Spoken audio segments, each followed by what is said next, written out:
20টা মোবাইলে আপনারা বিরক্ত হবেন না।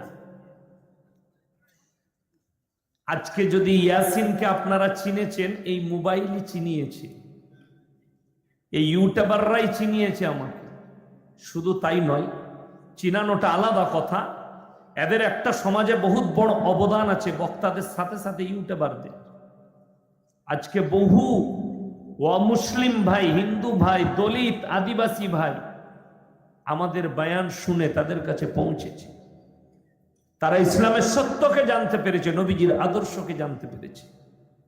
আমার গত 4-5 দিন আগে শরীর খুব অসুস্থ ছিল, আমার সিলাইন চলেছে 2 দিন। ফেসবুকে অনেকজন দেখেছে, আমার জন্য দোয়া করেছেন, আল্লাহ সুস্থতা দান করেছে।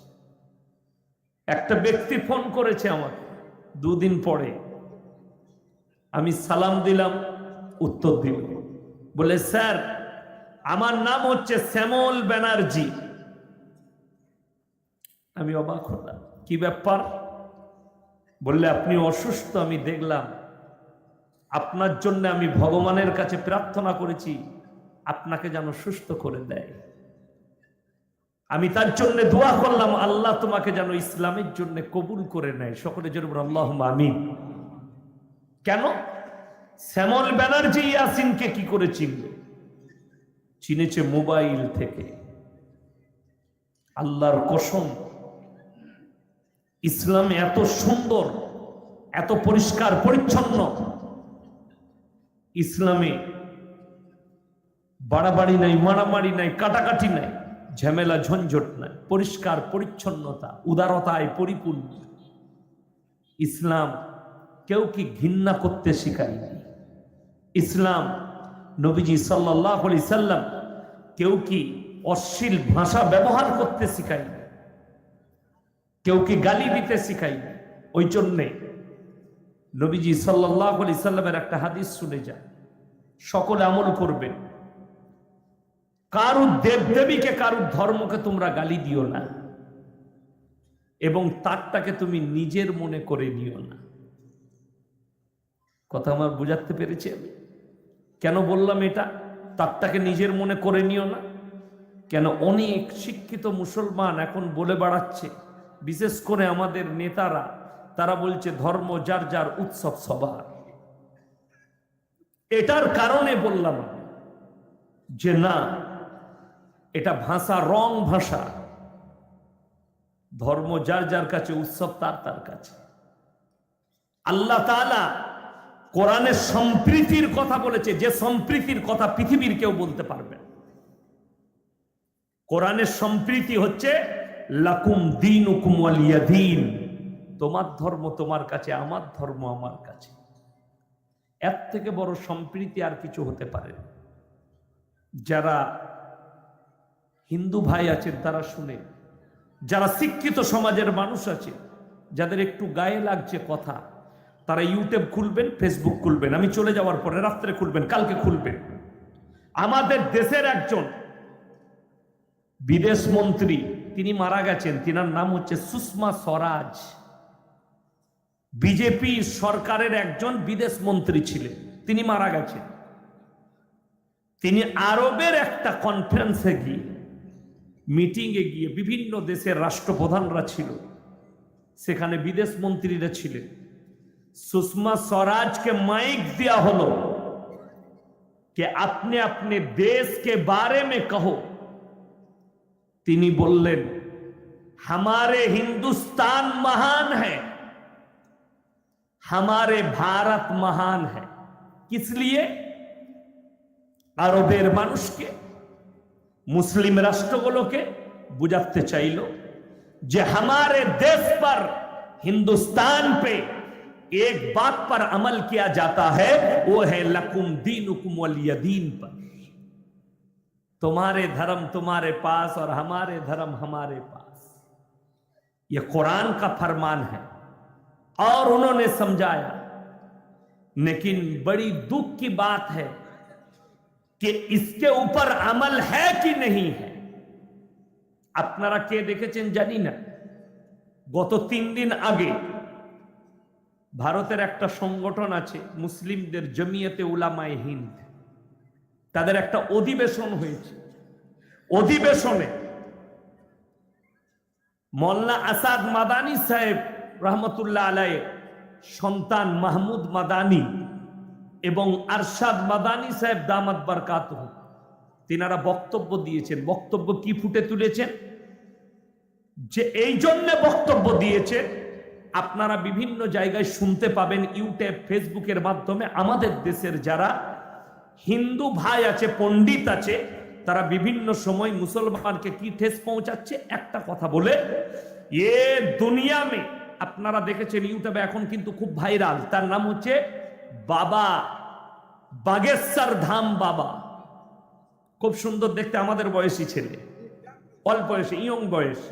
সে আপনি দাঁড়িয়ে থাকবেন, আপনার पर्ची बनी दीजिए, तुम्हारा घर इधर है, तुम्हारा ये हुआ है, तुम्हारा वो हुआ है। तो मैं बोलूंगा बाबा जी, करुणा के साहब टाइम आप कहां पे थे? उस वक्त आ जाते तो हिंदुस्तान बच जाता। इतने लोग मर गए, इतने लोग नदी में ठहरने लगे, करुणा में हमारे देश में इतना बड़ा महामारी आई, तो आप कहां पर थे बाबा जी? थोड़ी ये बात तो बोल दीजिए। अगर आप भविष्य बोल सकते हैं तो जरा बोल दीजिए हिंदुस्तान का भविष्य क्या है, आगे चलकर क्या होगी। बड़ी दुख की बात है, बागेश्वर धाम बाबा ने कहा कि दुनिया में अगर सबसे पहला धर्म कोई था वो सनातन धर्म था। बाबा जी अच्छा से स्टडी कीजिए, दुनिया में अगर पहला इंसान कोई आया है तो हजरत आदम अलैहिस्सलातु वस्सलाम आया है।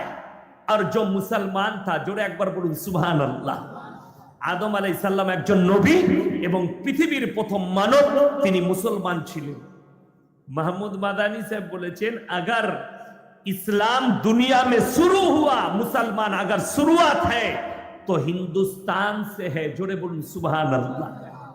যারা মনে মনে করছেন হিন্দুস্তানের মাটিতে, অনেকজন বলে ফেলে দেখবেন আমাদের মতো বক্তা বলে, আমি কারোর নাম নেব না, বলে ফেলে ভারতে আমরা সবাই হিন্দু ছিলাম, হিন্দু থেকে মুসলমান হয়েছি। ভালো করে স্টাডি কর বুকা, তারপরে বলবি।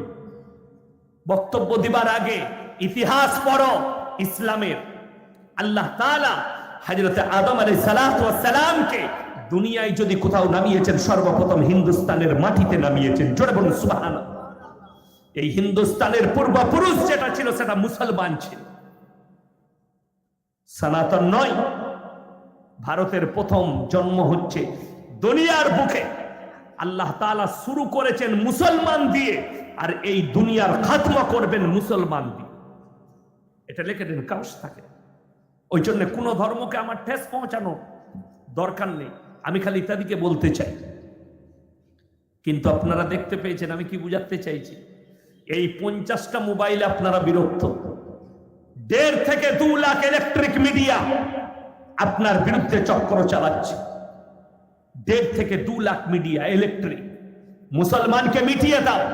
ভারতের যতগুলো ইলেকট্রিক মিডিয়া আছে, এই হারামখোরের আওলাদরা সকাল থেকে সন্ধ্যা পর্যন্ত মাদ্রাসা, মসজিদ, দাড়ি, টুপি, মুসলমান নামটা ইউজ না করলে এদের পেটের ভাত হজম হয় না। ঠিক বলছি না ভুল বলছি? আপনারা দেখতে পাবেন, খুলে এই 3 দিন থেকে এটার পেছনে পড়ে গেছে। আপনারা দেখেছেন কই ভারতের মুসলমানদের আন্দোলন করি, আমরা প্রতিবাদ চালাচ্ছি। हिंदुस्तान के जितने मीडिया वाले हो, तुम लोगों को महमूद मदानी साहब का तकरीर तो याद आया और उसको वायरल कर रहा हो। देखो कैसे भड़काऊ बयान है। देखो कल की यदि हमार बयानটা তারা পায়, বলবে ये मौलवी ने भड़काऊ भाषण दिया। हम कहे तो भड़काऊ भाषण है। तो सुनो, ये हमारे देश के कुत्ता मीडिया वालों, अगर हिम्मत है तो हमारे जैसे एक बाप के बेटा मौलवी को बुला के देखो, हम छट्टे का दूध याद दिला देंगे तुम लोग को इंशाअल्लाह।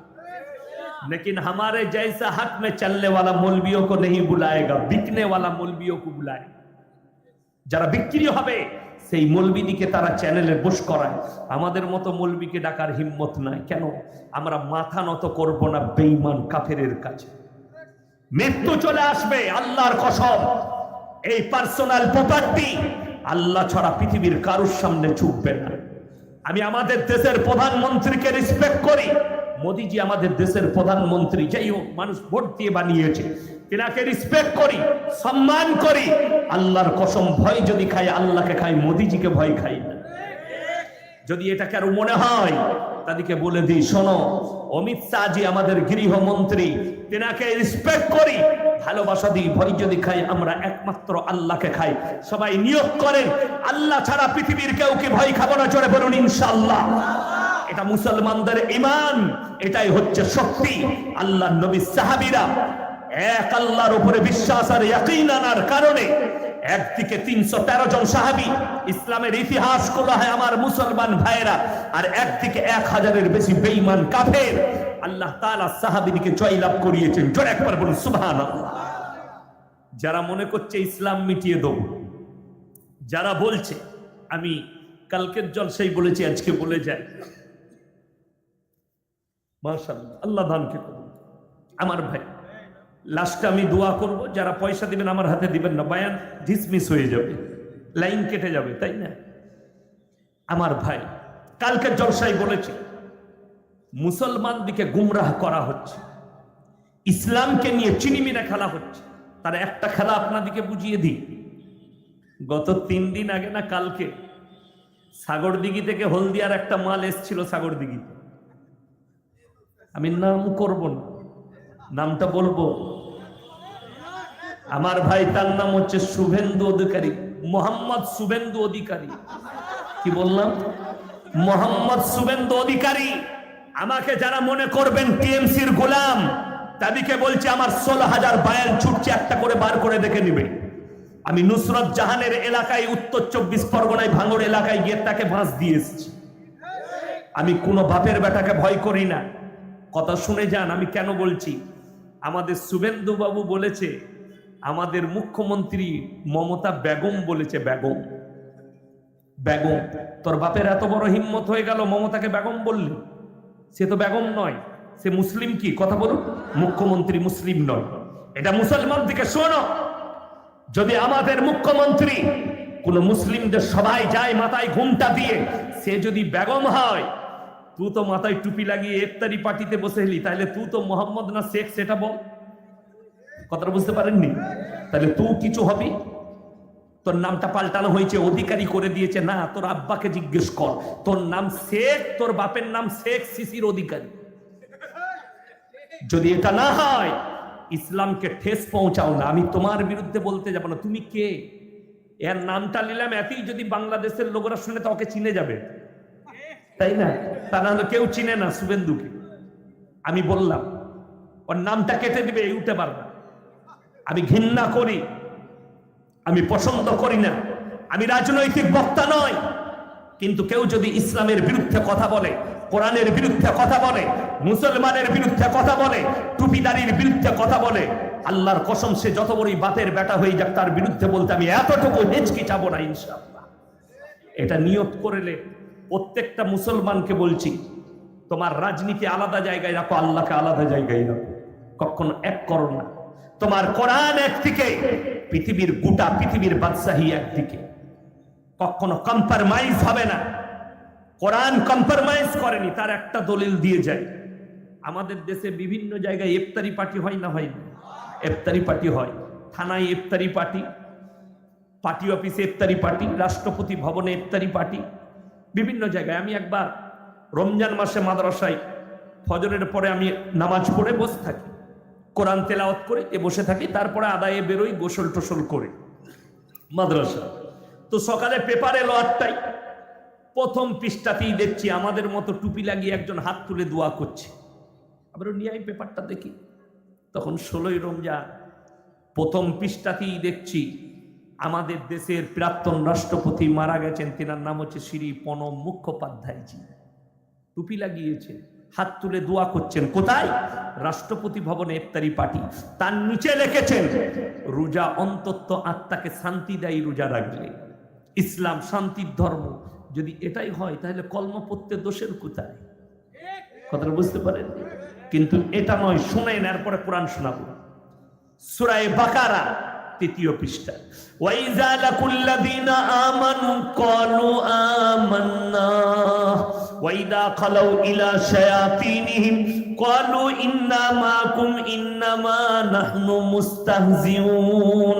হে আমার নবী, বেঈমান কাফের মুনাফিকরা যখন তোমার পাশে বসে তখন বলে আল্লাহকে ভালোবাসি, ইসলাম খুব সুন্দর, রোজা খুব সুন্দর, নামাজ খুব সুন্দর, কিন্তু তারা যখন পেছনে যায় তখন তারা বলে আমরা শুধু আল্লাহকে ধোঁকা দিয়েছি। আমার ভাইয়ের, আমার মায়েরা, বোনেরা, আল্লাহর কসম, আমার আল্লাহ পরের আয়াতে বললেন আল্লাহু ইয়াস্তাজিউ বিহিম ওয়া ইয়ামুদ্দুহুম ফি তুগয়ানিহিম ইয়ামাহুন। হে আমার বিশ্বনবী, ওই সমস্ত বেঈমান কাফেরকে বলে দাও তারাই আল্লাহকে ধোঁকা দেয়নি, বরঞ্চ আল্লাহ তাদেরকে ধোঁকা দিয়েছে, আল্লাহ তাদেরকে ঈমান দান করেনি। জোরে বলুন সুবহানাল্লাহ। তোমাকে আল্লাহ ঈমান দেয়নি, এর থেকে বড় আর কি তুমি নিবে আল্লাহর শক্তি। তোমাকে ঈমানদার করেনি, আর আপনাকে ঈমানদার করেছে। ওই জন্য রোজাকে নিয়ে, আচ্ছা আপনারা বলুন, ইফতারি রোজদারের জন্য না বেরোজদারের জন্য? রোজদারের জন্য। ধরে ইফতারি পার্টি করছেন, একটা বেরোজদার যদি পাশে বসে, রোজদাররা কিসের অপেক্ষা করে? সময়ের। করে না? করে না? সময় হবে তারপরে ইফতারিতে মুখ দেবো। কোরআনে আছে লাআল্লাকুম তাত্তাকুন, তোমরা যখন সিয়াম পালন করবে, রোজা রাখবে, তোমাদের তাকওয়াকে আমি আল্লাহ বাড়িয়ে দেবো। জোরে বলুন সুবহানাল্লাহ। কখন বাড়ে? যখন তুমি ইফতারিতে বসে যাবে আর অপেক্ষা করবে সময়ের। যতক্ষণ পর্যন্ত সময় না হবে আমি ইফতারিতে মুখ লাগাবো না। সারাদিন ভোকা থাকার পরে সামনে খানা, তারপরেও আমরা হাত দিতে পারি না, ঠিক কিনা? তখন আল্লাহ ঈমানকে বাড়িয়ে দেয়, ওইটাই ঈমান। সামনে খানা থাকবে, খেতে পারবে না, কিন্তু একজন বেরোজদার বসলে সেখানে মনে মনে কতক্ষণ আজানটা হবে, টাইম হচ্ছে না, তাড়াতাড়ি খেয়ে দেবো, পালিয়ে যাবো। তার আর ঈমান বাড়বে না কমবে? সে তো মাল খাবার লেগে এসছে, তো সে কোনো নেকি পাবে? পাবে না।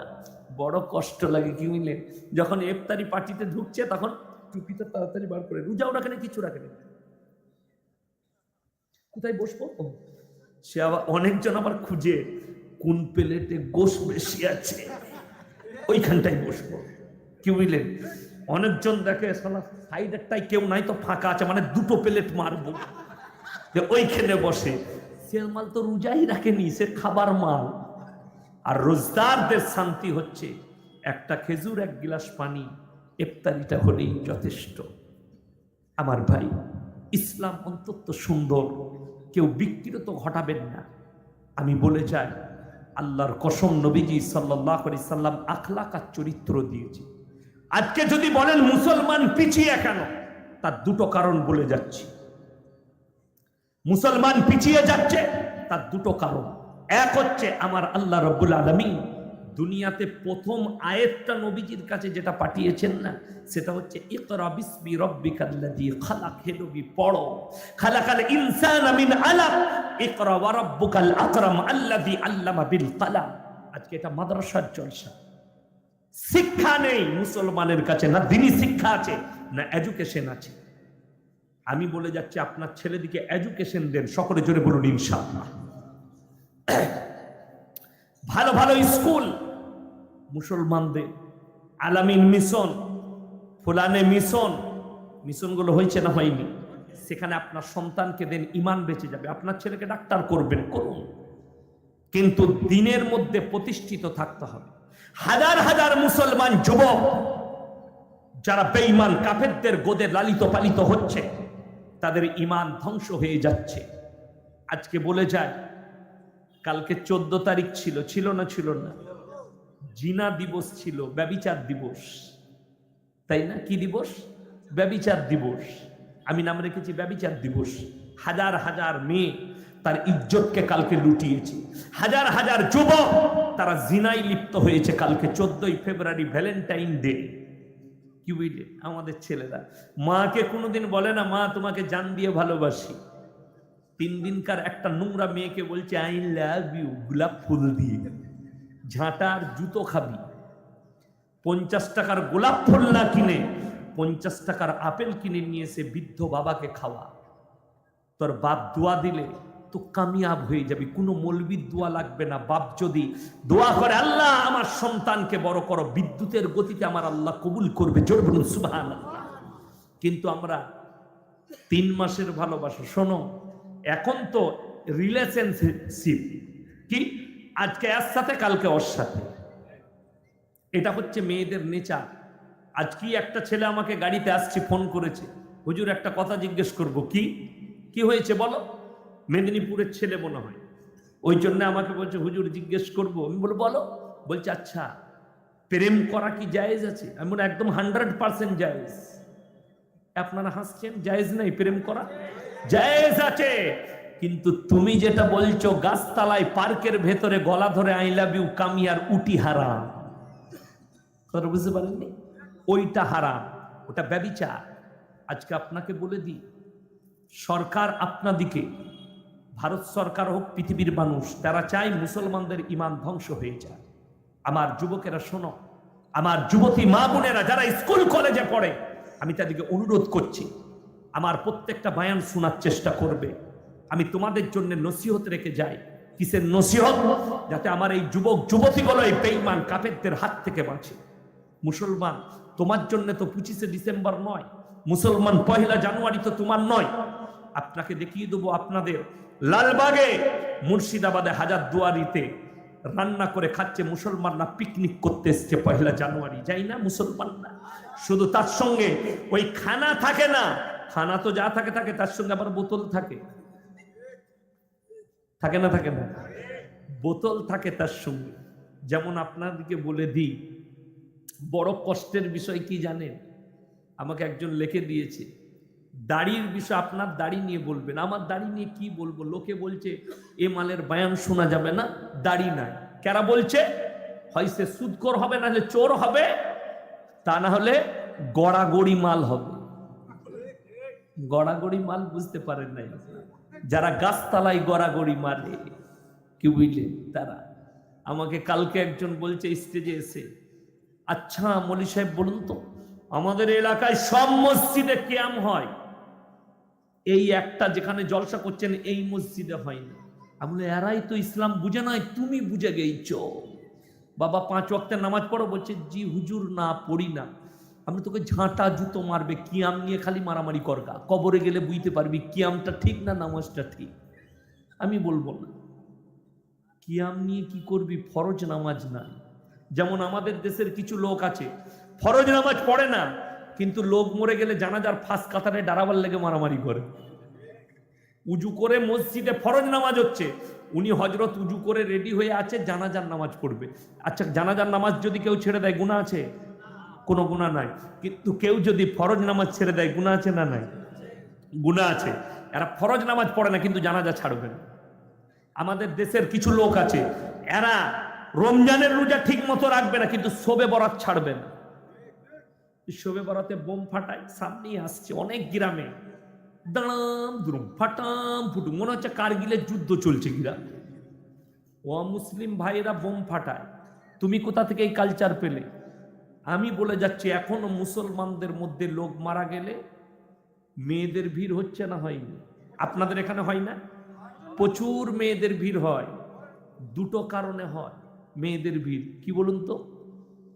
কে মারা গেছে ও জানে না, ও খালি বলে দিলে, বেটা বলছে কোথা যাচ্ছিস গো শাড়ি পরে সকালবেলায়? বলছে জানিস না? তোর কে হয় জানিস? কে গো? বলে তার খালার ফুপুর বোনের অমুকে তমুক করে কুটুম বার করে দিলে একটা। আর আমরাও মনে মনে করি আল্লাহ হতে পারে, এত কুটুম ওরাই জানবে, আমরা জানি না, তাই না? মামা মামি, মামাই তো বোন, ফুপুই তো বোন, ফুপুর বিটি, অমুকের বিটি, আমরা চিনি না। বড় কষ্ট লাগে। বসে পড়লো গাড়িতে গিয়ে, ওর কোনো কাজ নাই, ও জানেও না কে মরেছে, ওখানে জানে লোক মরেছে। কোথায়? সাগরদিঘির অমুক গ্রামে লোক মরেছে, এটা খালি শুনেছে। ও গাড়িতে চেপে গেছে, ও তো কেউ নয়, দূর সম্পর্কে আত্মীয় বার করে নিয়েছে। উদ্দেশ্যটা তো ওইটা নয়, উদ্দেশ্য হচ্ছে মাংস ভাত খাবো, কি বুঝলে, একটু গা ঘুরবো। গাড়িতে চেপে বসেছে, যখনই আপনার গ্রামে ঢুকছে নাক পুষতে পুষতে, আহ কি করে বললো গো? ফেরেশতারা আল্লাহকে বলছে, আল্লাহ কি ডিজাইন শুরু হলো? বলে দাঁড়া, এখনো বাকি আছে। যখন ঘরে ঢুকেছে তখন বলছে, খালা তুই কি করে মরে গেলি? খালা বলছে, দেখে কানলো, আমি মরিনি, তোর খালু মরেছে। ও কিন্তু আন্দাজে চালাচ্ছে, কি বুঝলেন? আমার আব্বাজিকে বলছিলাম, আপনি 50-52 বছর জলসা করছেন, এখনো মেয়েদের মরা ঘর বন্ধ করতে পারলেন না। আর আমার 12টা বছর কেটে গেল পশ্চিম বাংলার স্টেজে, এখনো মায়েদের মরা ঘর বন্ধ করতে পারলাম না। আপনারা বলুন, একটা ছেলে গিয়ে যদি জানাজার নামাজ পড়ে মাটি দিয়ে আসে, তাতে লাভ বেশি না মেয়েরা গিয়ে ভিড় করলে লাভ বেশি? ছেলেরা গিয়ে জানাজার নামাজ পড়ে দোয়া দিয়ে এলে এটাই বেশি লাভ। আমার মায়েরা, সাবধান হও, নিজেদিকে বাঁচাও, ইসলামকে বিকৃত করো না। আজকে কি অসুবিধা জানে? আমাদের সমাজে এখনো লোক মরে গেলে 4 দিনে পালন করছে। আমাকে একজন ফোন করেছে, আচ্ছা জি, ছেলেটা বাইরে থাকে, আমার ঘরে বলছে টাকা পাঠানো। কেন? বলে আমার দাদি মারা গেছে, কি করতে হবে? বলছে ঘরের লোক বলছে মিলাদ পড়িয়ে রুটাকে বিদায় করতে হবে। আমরা রু তো কখন চলে গেছে বে, আবার রু কি করতে থাকবে?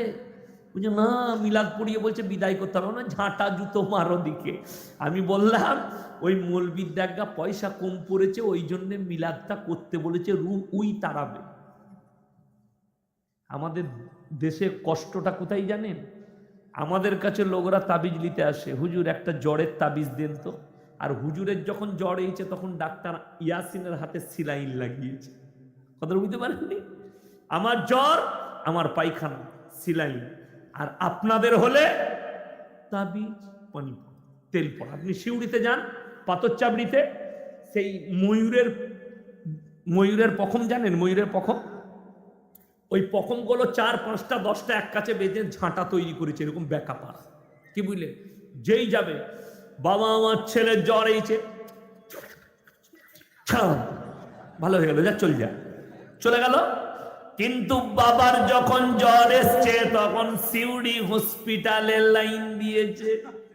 একটা মেয়ে বলছে, বাবা ঝাঁটাটা কি হলো? বলছে, মা বলো না, ঘরের ঝাঁটা পরেরই কাজে লাগে, নিজের লাগে না। কি বুঝলে? ধোকাবাজ, প্রতারক। ময়ূরে কখনো জ্বর ভালো হয়? ময়ূরের পখমে? তাহলে ডাক্তারখানাগুলো বন্ধ করে দিতে হতো। এই করেই তো বাজার চলছে, কি বুঝলেন? আমি বোম্বেতে তখন, গুজরাটে যখন 2002-এ দাঙ্গা হয়েছিল, আমি বোম্বে চলে এসেছিলাম একটা মাদ্রাসায়। এক কোণে আমাদের মাদ্রাসা, এক কোণে মাজার। মেয়েরা আসে সন্ধ্যাবেলায়, গাদা টাকা দেয় ডিব্বায়। বৃহস্পতিবারের দিন ছিল, আর আমি এক কাট ওপরে ছিলাম, কি বুঝলেন, সব কাজে। আমার একটা বন্ধুকে বললাম, আবে কাল अच्छा होटल में खाएगा? बोले खाएंगे, जुम्मा का दिन है।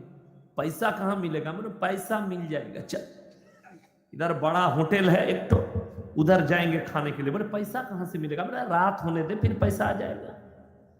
রাতের বেলায় দেখছি 2 জন খাদিম গাঁজা খেয়ে আন্ডার প্যান্ট পরে ঘুমছে। আমি বললাম, শ্বাস সুযোগ হয়ে গেল, বড় কাঁচি নিয়ে গিয়ে চেনে করে কেটে বাস্কটা বার করলাম, দিয়ে কবরস্থান ছিল, কবরস্থানে নিয়ে এসে বাস্ক ভেঙে, টাকা আমাদের, বাস্ক পড়ে রইল। সকালবেলায় ফজরের পরে দেখছি 2 মান মারামারি লেগেছে। ও বলছে তুই লিচিস, ও বলছে তুই। আমি চালা এরপর তোরা। আর আমাদের হোটেলে, আরে বাবারে, খাওয়া দাওয়া দেখে যা, কি বুঝলে? আমি বললাম, बाबा आप तो लोगों का भविष्य बोलते हैं, आपको मालूम होनी चाहिए किसने लेके गया। आप अपना पीर साहब से जरा पूछ लीजिए, वो बता देंगे। आप तो लोगों का भविष्य बोलते हैं, जरा बता दो। ये बोले वो सब नहीं आएगा। তখন বলছে আমাদের টাকা চুরি হয়েছে, তখন হচ্ছে থানা পুলিশ। আর লোকের টাকা চুরি হলে বলছে, মনে হচ্ছে তোমার ঘরের কোণেতেই আছে মালটা, ঘরের লোকে নিয়েছে। জানলি কি করবে? তোর নিজের টাকা বলতে পারছে না কে চুরি করেছে, ও লোকের টাকা চোর বার করে দিচ্ছে। এরা হচ্ছে ধোকাবাজ, প্রতারক। আল্লাহর কসম, ইসলামে ধোকা নাই। ইসলাম সত্যের উপরে টিকে আছে, মিথ্যার উপরে নয়। এটা লিখে নিয়ে যান, কাগজ থাকে তা। ইসলাম মিথ্যাতে চলে না, সত্যই চলে। সবসময় মাথায় রাখবেন, আমাদের দেশে ইসলামকে বিকৃত ঘটিয়ে সব মিথ্যাগুলোকে প্রবেশ করানো হচ্ছে, যেগুলো ইসলামের কোনো গণ্ডি নয়, ইসলামের কোনো দিকই নয়, সেই জিনিসগুলোকে প্রবেশ করানো হচ্ছে। আমার ভাই, আমি আপনার দিকে একটা একটা করে কোরআন শোনাবো। যারা আমার আল্লাহকে চিনতে পারেননি, আজকে সবাই আল্লাহকে চিনবো। সকলে জোরে বলুন ইনশাআল্লাহ।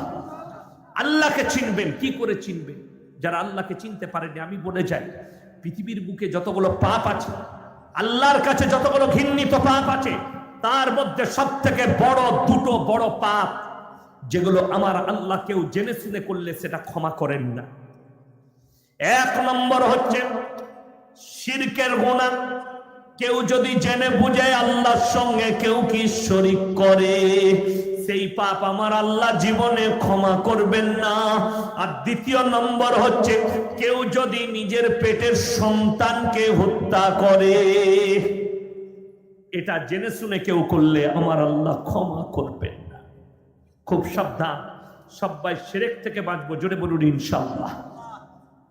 শিরক আর বেদাতে পৃথিবীটা ডুবে গেল। কেন ডুবেছে শুনেলেন? মুসলিম সমাজ ডুবে আছে কেন? শিরক আর বেদাতে। আমাদের সমাজ চলে মেয়েদের হাদিসে, পুরুষদের হাদিসে নয়, মৌলবীদের হাদিসে নয়, নবীজির হাদিসে নয়, চলে হাদিসুন নিসা, মেয়েদের হাদিসে। আমি গত 4 দিন আগে একটা বিয়ে বাড়ি অ্যাটেন্ড করেছিলাম, আমার খুবই তো শালীর বিয়ে, গেছিলাম, বললে আসতে হবে। আমি ড্রাইভারকে বললাম জলসায় বেরোচ্ছি, ওইদিকে গিয়ে একবার দেখা করে চলে যাব। যেমনি গাড়ি থেকে নেমেছি, খালি মেয়েরা বলা বলি করছে, দেখলো এই বলবে না, খালি মারামারি করে আমাদের কাছে। একজন বলছে ই বলেছে না জাঙ্গিয়া ছাড়া নামাজ হবে না। আপনার শুনেছ তোমরা, তাহলে এরপর ভয় করো ইয়াসিনকে, একটু আল্লাহকে ভয় করে আমল করো। আমার মায়েরা, আমার ভাইয়েরা, আপনাদেরকে বলে চাই, পৃথিবীর মধ্যে সবথেকে ঘৃণিত পাপ ইন্না শিরকা লাযুলমুন আযীম। আমি আল্লাহ ইচ্ছা করলে সব গুনাহ ক্ষমা করে দেবো, কিন্তু শিরকের গুনাহ ক্ষমা করব না। জীবনে একবার চুরি করে ফেলেছেন, আল্লাহর কাছে ক্ষমা চান, আমার আল্লাহ ইচ্ছা করলে ক্ষমা করে দিবেন। একবার ব্যভিচার হয়ে গেছে, ইচ্ছা করলে ক্ষমা করে দিবেন, কিন্তু আল্লাহর কসম শিরকের গুনাহ আল্লাহ ক্ষমা করবেন না। আল্লাহর আসনে যদি কেউ কি বসান, পৃথিবীর মানুষ তোমাদিকে সাবধান বাণী দিচ্ছে কোরআন, যে জীবনে আসনে কেউ, আল্লাহর আসনে পৃথিবীর কেউ কি বস করিও না। আর কেউ আল্লাহর জায়গা পৃথিবীর কেউ নিবার নেই। আল্লাহ যা সৃষ্টি করেছেন সব জুড়া জুড়া, খালি আমার আল্লাহ বিজোড় একা। জোরে বলুন সুবহানাল্লাহ। তার প্রমাণ দেবো আপনাদেরকে। এত নিয়ামত দিয়েছে, আল্লাহকে মানুষ কি করে ভুলে যায়? যারা আমার আল্লাহকে চিনতে পারেননি তারা শুনে নাও, আল্লাহকে তোমরা যদি দেখতে চাও, গোলাপের পাপড়িতে আল্লাহকে দেখতে পাবেন, রজনীগন্ধার সুগন্ধিতে দেখতে পাবেন, কমলা লেবুর ভেতরে আল্লাহকে দেখতে পাবেন, ডাবের জলেতে আল্লাহকে দেখতে পাবেন। আল্লাহকে যদি দেখতে চান, এরপরও যারা বলবেন আমরা আল্লাহকে আরো দেখতে চাই, আমার আল্লাহ বললেন হে আমার নবী বলো, তারা যেন সমুদ্রের কিনারায় আসে। আমার আল্লাহ রাব্বুল আলামিন কোরআনে বললেন মারাজাল বাহরাইনি ইয়ালতাকিয়ান বাইনাহুমা বারযাকুল লা ইয়াবগিয়ান। আমি দুটো নদীকে, দুটো সমুদ্রকে পাশাপাশি বহমান করেছি, একটার পানি নীল আর একটার পানি সাদা। বাইনাহুমা বারযাক, বারযাক মানে হচ্ছে অন্তরাল, তাদের মধ্যখানে এমন দেওয়াল দিয়েছি তোমরা চোখের সাহায্যে দেখা পাবে না, দূরবীনের সাহায্যে দেখা পাবে না। কিয়ামত পর্যন্ত যদি গোটা পৃথিবীর বৈজ্ঞানিক এক কাছে হয়ে গবেষণা করে, তারপরও তার সূত্র বার করতে পারবে না। আমার আল্লাহর হুকুমে দাঁড়িয়ে আছে, সমুদ্রের ওইখানে আমার আল্লাহকে দেখতে পাবে। পৃথিবীর যতগুলো বৈজ্ঞানিক আছে এক কাছে করুন, আর তাদেরকে জিজ্ঞেস করুন তোমরা একটা কালারের নাম সৃষ্টি করতে পারোনি? বিজ্ঞান এখনো একটা কালারের নাম দিতে পারেনি। বলে দি, হলুদ কালার হলুদের মতন, স্কাই কালার আকাশের মতন, সাদা কালার দুধের মতন, কলা পাতা কালার কলা পাতার মতন, কমলা লেবু কালার কমলা লেবুর মতন, গোলাপি কালার গোলাপ ফুলের মতন, সব মতন। বললে তোদেরটা কোথায়? বলে আমাদের কোনো মাল নাই। আপনি যে কোনো বিজ্ঞানের স্টুডেন্টকে জিজ্ঞেস করুন, ডাবের ভেতরে জল কি করে গেল? তারা বলবে ইন্টু মাইনাস প্লাস, কেটে দেখাতে পারবি গেলছে কোন দিকে? পারবেন না। ফেলোয়া ডাবের ভেতরে যে জল ভরেছে সে আল্লাহ কতটা শক্তিশালী। আখের ভেতরে রস দিয়েছে, খেজুরের গুড় পাবে রস থেকে। আমাদের মায়াপুর নদিয়া থেকে 1 নম্বর খেজুরের গুড় চলে গেল আমেরিকার জর্জ ডব্লিউ বুশের কাছে, হোয়াইট হাউস। চামচ করে বার করি, ইউ আর বিউটিফুল, দারুণ মাল। কিন্তু ও জানে না এটা কোন গাছের মাল। ও মনে করছে নতুন মাল আমাকে বানিয়ে দিয়েছে। ক্যাপা ওই খেজুর গাছের গোড়াকার কাঁটা নিয়ে যেতে হবে, মোটা কাঁটাটা দিয়ে পোঁদে মারতে হবে ডাপ করে। What is this? বলে বে ওই গাছেরই মাল এটা। সিজদায় পড়ার আল্লাহর কাছে কাম যে কাঁটাদার গাছ থেকে এত সুন্দর গুড় যে আল্লাহ দিতে পারে, সে কত বড় সৃষ্টিকর্তা। শুধু তাই নয়, একটা ছেলে যদি একটা ময়ূরের ছবি আঁকে তাকে বলা হয় শিল্পী। বলে না? বলে না? শিল্পী। রাষ্ট্রপতি পুরস্কার দেওয়া হয়। এত সুন্দর ময়ূরের ছবি এঁকেছে, একে রাষ্ট্রপতি পুরস্কার দেওয়া হবে। ভেবে দেখো, তোমার ওই আঁকা ছবিতে বৃষ্টির যদি এক টপ পানি পড়ে যায়, তোমার কালারটা ডিসকালার মেরে দেবে। আর আল্লাহর কসম, মাসের পর মাস ময়ূরের পকমে জঙ্গলে বৃষ্টি বর্ষণ হয়, তোমরা আমার ময়ূরের পকমে এতটুকু ডিসকালার পাবে না। তাইলে শুনে নাও, একটা ময়ূরের ছবি এঁকে যদি রাষ্ট্রপতি পুরস্কার পাই, আমি আল্লাহ ময়ূরকে সৃষ্টি করেছি, আমি কতটা পুরস্কারের যোগ্য। মানুষ যদি কিয়ামত পর্যন্ত সিজদায় পড়ে শুকর আদায় করে, আল্লাহর একটা নিয়ামতের শুকর আদায় করে শেষ করতে পারবে না। মানুষ বুঝে না, আল্লাহর শুকর আদায় করে না। শুনেলেন, যত পালোয়ান আছে, শক্তিশালী আছে, রাজা বাদশা, নেতা মন্ত্রী, এরা এক জায়গায় ফেলুয়ার, মৃত্যুর কাছে সব ফেলুয়ার। ঠিক কিনা? মৃত্যুর কাছে। দেখেন, করোনার সময় ডাক্তারে বললে যার করোনা হবে সে পটল তুলে মারা যাবে। আমাদের দেশের গৃহমন্ত্রী অমিত শাহজিকে 3 মাস দেখা যায়নি। কোথায় ছিল? কাঁচের ঘরের ভেতরে। কি বুঝলেন? ওইখানে সব টিভি পর্দা লাগিয়ে দিয়েছে, কম্পিউটার লাগিয়েছে, গোটা স্যাটেলাইট লাগিয়ে দেশের খবর নিচ্ছে। निकलो यार बाहर, डर से नहीं निकले, मौत के डर से। এত বড় নেতা মৃত্যুর ভয়ে বেরোতে পারেনি। শুধু তাই নয়, আমাদের দেশে মোবাইলে অ্যাড দেখে এলেন কার? বিগ বি অমিতাভ বচ্চনের। যখনই ফোন করতাম কি আওয়াজ আসতো? आप लोग करुणा से बचिए और सावधानी अवलंबन कीजिए। তোর তো নিজের করোনা হলো, তুই কি করে অ্যাড দিতে পারিস? অমিতাভ বচ্চনের করোনা হয় নাই? করোনা হয়েছিল। মোদিজি বললে ঘন্টা বাজাও, করোনা পালাবে। ঘন্টা বাজিয়েছিল না? বাজাইনি? অমিতাভ বচ্চনের মতো জ্ঞানী লোক ঘন্টা বাজাইছে। এরপরে যারা বলছে, আবার একজন মন্ত্রী আবার গায়ের পেছনে মুখটা লাগিয়ে মুত পান করছিল, দিয়ে লিখেছে গোমূত্র পান করো, করোনা ভাগ জায়গা। এই কথাটা শুনে আমাদের কলকাতার ডানকুনির কাছে একটা ঘোষ, সে দেখেছে আল্লাহ আমার ঘরে 10টা গাই আছে, মুদগুলো ফেলা যায় কেন, বালতিতে ধরে ডিব্বাই ভরে টেবিল লাগিয়ে বিক্রি করছিল, পুলিশে তাকে অ্যারেস্ট করেছে। দোষ তো তার নাই যে এমপি বলেছে মুদ খেলে করোনা পালাবে।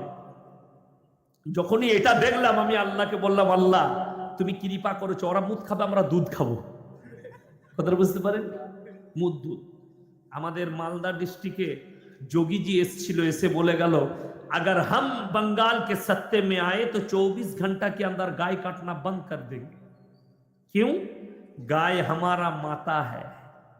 बड़ी अच्छी बात है, लेकिन जोगी जी माँ को कोई बाहर रखता कि घर में रखते हैं? माँ के আপনারা কোথায় রাখেন? গোয়ালে তো। তাহলে মা কি করে গোয়ালে থাকবে? মা তো তোমার ঘরে থাকবে। শুধু তাই নয়, যদি গাই মা হয়, তার যখন বাছুর হচ্ছে, তার আবার বাছুর হচ্ছে, তো এই নানি হচ্ছে না কেন? সবাই মা হলে ফের হয়ে যাবে বে। কথাটা বুঝতে পারেননি? সবাই যদি মা হয় গোলমাল হবে না? হবে না? আমরা মাকে মা বলবো, বিটিকে বিটি বলবো। সবাই কি মা বললে বাপের ক্যারেক্টার খারাপ হয়ে যাবে? সবাই কি মা বলা যাবে না? বড় দুঃখের বিষয়। কাকে মা বলছো? আর গায়ে যদি মা হয় ষাটটা কি হবে? বুঝতে পারেন না? उसको आप क्या कहेंगे? बड़ी दुख की बात है, बड़ी दुख। আর শোনো, আমার আল্লাহ কোরআনে বললেন ওয়াদাইল লাবানান খালিসান সাইগাল লিশারিবিন। যে সমস্ত আমার হিন্দু ভাইরা শুনছেন তারা শোনো, আমার আল্লাহ গোবরকে মুতকে নাপাক করেছে। আর আমার আল্লাহ বললেন ওয়াদাইল লাবানান খালিসান সাইগাল লিশারিবিন, আমি গরুর রক্ত থেকে, গোবর থেকে নিচুড়ে আমি তোমাদের জন্য তাদের স্থানে দুধের ব্যবস্থা করেছি। তোমরা দুধ পান করো, দুধ পান করলে সাহেতে বরকত পাবে, শরীর সুস্থ থাকবে। দুধ কত সুন্দর জিনিস, সেটা বাদ দিয়ে কেউ যদি মুদ খায় কত খারাপ জিনিস, তাই না? মুদ কখনো পান করে, বড় কষ্টের বিষয়। जिनारा बोलছেন কি জানি কোথা থেকে বলছেন, हमारे देश में गाय को माता बोला जाता है, दूध को बहाया जाता है, मूत को पिया जाता है। यही तो बड़ी दुख की बात है। मूत के पान करे, दूध के बुई दे, चले जाए ड्रेने, আর নিজের মাকে ভাত দেয় না, বৃদ্ধাশ্রমে যায়। শুনেলেন আমার হিন্দু ভাইয়েরা, দলিত আদিবাসী ভাইয়েরা, ভারতের যতগুলো বৃদ্ধ বৃদ্ধাশ্রম আছে সব অমুসলিম ভাইদের, মুসলমানদের একটাও নাই। জোরে একবার বলুন সুবহানাল্লাহ। কেন নেই? কোরআনে আমার আল্লাহ রাব্বুল আলামিন বলেছেন, হে আমার বিশ্ব নবী, ইম্মা ইয়াবলুগান্না ইনদাকাল কিবার আহাদুহুমা আও কিলাহুমা ফালা তাকুল লাহুমা উফফি ওয়ালা তানহারহুমা ওয়া কুল লাহুমা কাওলান কারীমা। তোমাদের মা বাবা যখন বৃদ্ধকালে বৃদ্ধাক্যে পৌঁছাবে, তোমরা এমন করে খিদমত করবে যেমন তোমাদের শিশুতে লালিত পালিত করেছে। জোরে বলুন সুবহানাল্লাহ। তোমরা মা বাবার খিদমত করো। তাই মুসলমানরা জানে, আমার নবীজি বলেছেন, আমার আল্লাহর ফরমান, মা বাবার সঙ্গে ভালো ব্যবহার সবাই করব। জোরে বলুন ইনশাআল্লাহ। মা বাবার সঙ্গে কেউ খারাপ ব্যবহার করবেন না। আগে চলুন, আল্লাহকে সবাই আজ থেকে চিনবো। জোরে বলুন ইনশাআল্লাহ। আল্লাহ কেমন সত্তা একটু বলে দিই। মানুষের ক্ষমতা নেই কিয়ামত পর্যন্ত আল্লাহর শুকর আদায় করে। আল্লাহ কতগুলো নিয়ামত দিয়েছে জানেন? যেমন সমুদ্রে, আপনাদের এখান থেকে গঙ্গা কতটা দূর? কাছে। এই গঙ্গার 1-8 কিলোমিটার, গঙ্গার মধ্যে যে মাছরা আছে তারা এক প্রান্ত থেকে আর এক প্রান্ত ছুটে। গঙ্গার জোরটা কোথায় আছে জানেন? সমুদ্রের সাথে। কোথায় আছে বললাম? গঙ্গা পৃথিবীর যতগুলো নদী আছে তার শেষ হচ্ছে সমুদ্র। এই গঙ্গা যেতে যেতে কতগুলো নদীকে গ্রাস করছে জানেন? গঙ্গা যখন যাচ্ছে মুর্শিদাবাদের ওপর দিয়ে, আপনার প্রথমেই গ্রাস করছে যে নদীটা, সেটার নাম হচ্ছে আপনার ময়ূরাক্ষী নদী। তারপরে গ্রাস করছে কাটোয়ার কাছে অজয় নদীকে। তারপরে গ্রাস করছে দামোদর, মুন্ডেশ্বরী, দ্বারকেশ্বর, একদম রূপনারায়ণকে সাথে করে নিয়ে নন্দীগ্রামের কাছে সমুদ্রে প্রবেশ করছে। মোহনা, যেখানে সমুদ্র আর নদী মিলে যায় সেই জায়গার নাম বলা হয় মোহানা। সেই মোহানায় প্রবেশ করে যাচ্ছে, সেখানে সমুদ্র গিয়ে মিশে যাচ্ছে। তার মাছরা সমুদ্র থেকে আপনার সাগর দিঘি পর্যন্ত এক দিক থেকে আর এক দিক ছুটে বেড়াচ্ছে। আমার আল্লাহ বললেন, আমি আমার বান্দাকে এমন নিয়ামত দিয়ে ঢেকেছি, গোটা পৃথিবীতে নিয়ামত বিছিয়েছি, এক প্রান্ত থেকে আর এক প্রান্ত ছুটো। আর তোমরা খালি আল্লাহকে বলো, আল্লাহ হালাল রুজি রোজগার করার তৌফিক দাও। সকলে দোয়া করবেন, জোরে বলুন ইনশাআল্লাহ। শুনে আমার আল্লাহ রাব্বুল আলামিন কোরআনে বললেন, আলাম নাজআলিল আরদা মিহাদা ওয়াল জিবালা আওতাদা ওয়া খালাকনাকুম আজওয়াজা ওয়া জাআলনা নাওমাকুম সুবাতা ওয়া জাআলনাল লাইলা লিবাসা ওয়া জাআলনান নাহারা মাআশা ওয়া বানাইনা ফাওকাকুম সাবান শিদাদা ওয়া জাআলনা সিরাজাও ওয়া হাজা ওয়া আনজালনা মিনাল মুসিরাতি মাআন সাজ্জাজা লিনুখরিজা বিহি হাব্বান ওয়া নাবাতা ওয়া জান্নাতিন আলফাফা। আলাম নাজআলিল আরদা মিহাদা, আমি কি জমিনকে করিনি তোমাদের জন্য বিছানা? পানির মতো পাতলা করিনি, পাথরের মতো শক্ত করিনি। লাঙল দিবে, বুক চিরে দেবে, মানুষ পুদলে মাটি করে দেব, লোহা পুদলে মাটি করে দেব। কিন্তু যখন তোমরা বিল্ডিং বাংলো বানাবে, ধরে রেখে দেবে, লাঙল দিলে বুক চিরে দেবে। আমার জমিনে একটা বীজ পুঁতলে আমার জমিনকে হুকুম দিয়েছি আমার বান্দাকে তুমি 1000টা ফেরত দেবে। জোরে বলুন সুবহানাল্লাহ। বিল্ডিং বাংলো বানাবে, ধরে রেখে দেবে। এই মাটির ভেতরে মানুষ পুঁতে দাও, লোহা পুঁতে দাও, মাইক্রোফোন পুঁতে দাও, মাটি করে দেবো। কিন্তু বান্দা যখন বীজ রোপণ করে কাদার মধ্যে, মাটির মধ্যে, আমি জমিনকে বলেছি একটা পুঁতলে তুমি 1000টা ফেরত দেবে। আর পাহাড় গুলোকে খুঁটো গেড়েছি, জমিন তুমি নড়াচড়া করো না। বিজ্ঞান কিন্তু বলছে পৃথিবীটা ঘুরছে, চন্দ্র সূর্য দাঁড়িয়ে আছে। যারা স্কুলের ছেলে মেয়ে আছো, স্টুডেন্ট আছো, আমি যেটা বলছি এটা লিখতে যাও না, ফেরে পড়ে যাবে, নম্বর কেটে যাবে। বেঈমান কাফেররা যেটা বলেছে সেটা লিখবে, নেমোখারামরা যেটা বলেছে সেটা লিখবে। কি বলেছে? চন্দ্র সূর্য দাঁড়িয়ে আছে, পৃথিবীটা ঘুরছে। কয়েকটা দলিল দিয়ে যাব, যারা বিজ্ঞানের স্টুডেন্ট আছেন, মাস্টার আছেন, তারা ভালো করে শুনবেন আর ভালো করে স্টাডি করবে। কোরআনে সূরা ইয়াসিনে আছে কুল্লুম ফি ফালাকি ইয়াসবাহুন, নবমণ্ডলে যা আছে তারা জানো নিজের নিজের কক্ষপথে চলমান, তারা নিজের নিজের রাস্তায় চলছে। 1 নম্বর। দ্বিতীয় নম্বর, চলুন আমার নবী, বিশ্ব নবী জানাবে মুহাম্মাদুর রাসূলুল্লাহ, সকলে বলুন সাল্লাল্লাহু আলাইহি ওয়াসাল্লাম। আল্লাহর নবীকে বেঈমান কাফেররা জিজ্ঞেস করেছেন, ইয়াসআলু আইয়ানা ইয়াউমুল কিয়ামা, হে আল্লাহর নবী কিয়ামতটা কবে হবে? আমার নবী বিশ্ব নবীকে আমার আল্লাহ বললেন, হে আমার বিশ্ব নবী তুমি উত্তর দাও, ফাইদা বারিকাল বাসার ওয়া খাসাফাল কামার ওয়া জুমিয়াশ শামসু ওয়াল কামার ইয়াকুলুল ইনসানু ইয়াউমাইদিন আইনাল মাফার কাল্লা লা ওয়াজরা ইলা রাব্বিকা ইয়াউমাইদিনিল মুস্তাকার। তুমি উত্তর দাও। আপনারা জানেন চাঁদের জায়গা বিক্রি হচ্ছে, শুনেছেন? শুনেননি? হচ্ছে। আমি খালি চিন্তা করছি কোন হারামখোর বেচছে আর কোন হারামখোর কিনছে। এরা বলছে দুনিয়াটা ধ্বংস হয়ে যাবে, বড় বড় যারা কোটিপতি আছে, রাইস, তারা বলছে কিনে পালিয়ে চল চাঁদে। যে মালরা চাঁদে যাবে তারা বেশি বিপদে পড়বে। আমার তো আজ পর্যন্ত বিশ্বাসই হয়নি যে এরা চাঁদে পৌঁছাতে পেরেছে। কে বিশ্বাস করেন জানি না, আমি বিশ্বাস করি না, আমার বিশ্বাস হয়নি। যদি বলেন কেন, আপনাদেরকে বলে দিই। আমরা যখন বিজ্ঞানে পড়েছি পৃথিবীটা কমলা লেবুর মতো, আপনারা পড়েননি? পড়েছেন। বিজ্ঞান হচ্ছে আপেক্ষিক। ভালো করে কাগজ থেকে নোট করুন, তা না হলে বায়ানটা কালকে আবার ইউটিউব থেকে শুনে নেবেন। বিজ্ঞান আপেক্ষিক, আর যেটা বলছে কাল সেটা চলবে না, আর যেটা বলছে কাল সেটা ঘটবে না। আল্লাহ যেটা ঘটাবে সেটাই হবে। তার কারণ বলে দিই, এই চৈত্র মাস আসছে, যেমনি আপনি চ্যানেল খুলবেন আবহাওয়া দপ্তর, উত্তর পশ্চিম দিক থেকে উড়িষ্যার উপর দিয়ে হাওড়া, হুগলি, নদিয়া, মুর্শিদাবাদ হয়ে বাংলাদেশের উপর দিয়ে 180 কিলোমিটার গতিতে ঝোড়ো হাওয়া, বজ্র সহ বৃষ্টিপাত হবে। সেই দিনে দেখা গেল মাল ফাঁকা চলে গেল, কিছুই নাই। আর যেদিনে বললে আজকে আকাশ মেঘচ্ছন্ন থাকবে, বৃষ্টির কোনো সম্ভাবনা নাই, আবহাওয়া নরম থাকবে, সেদিনে ফাটিয়ে দিয়ে চলে গেল কালো মেঘ উঠে।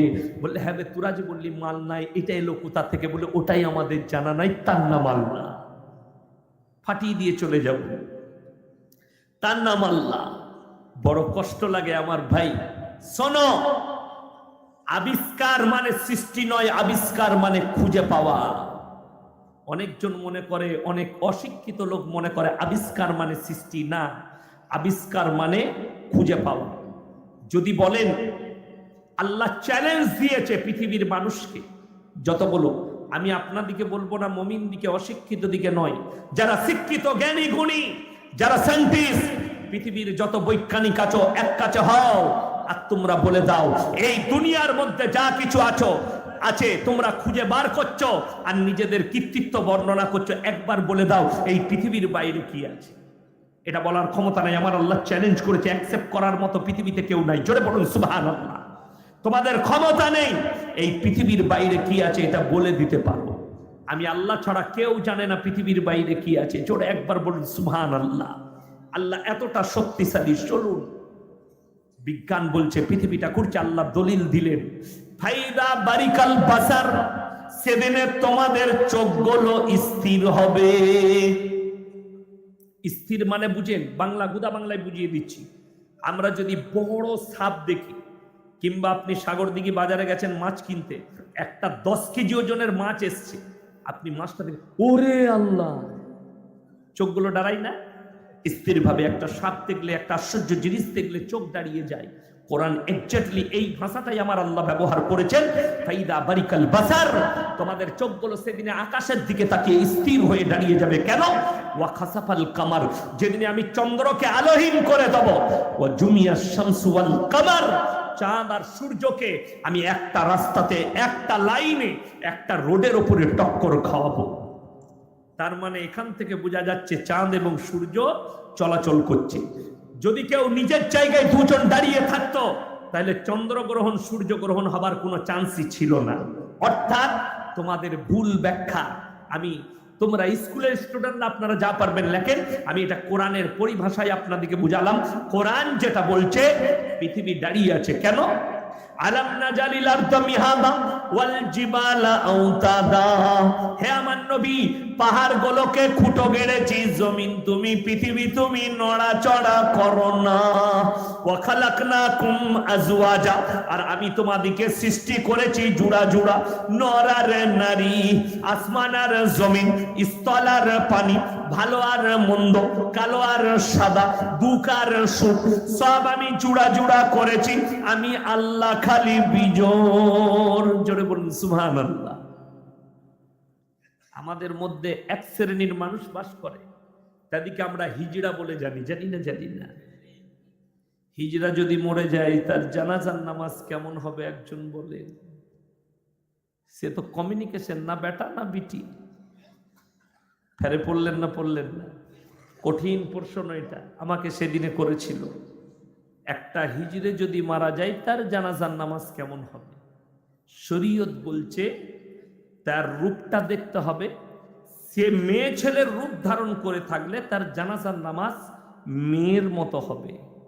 সে যদি ছেলের রূপ ধারণ করে থাকে, ছেলে হিজড়ে হয়, তাহলে ছেলের পোশাকে থাকে, তাহলে তার ছেলের জানাজার নামাজ হবে। জোরে বলুন সুবহানাল্লাহ।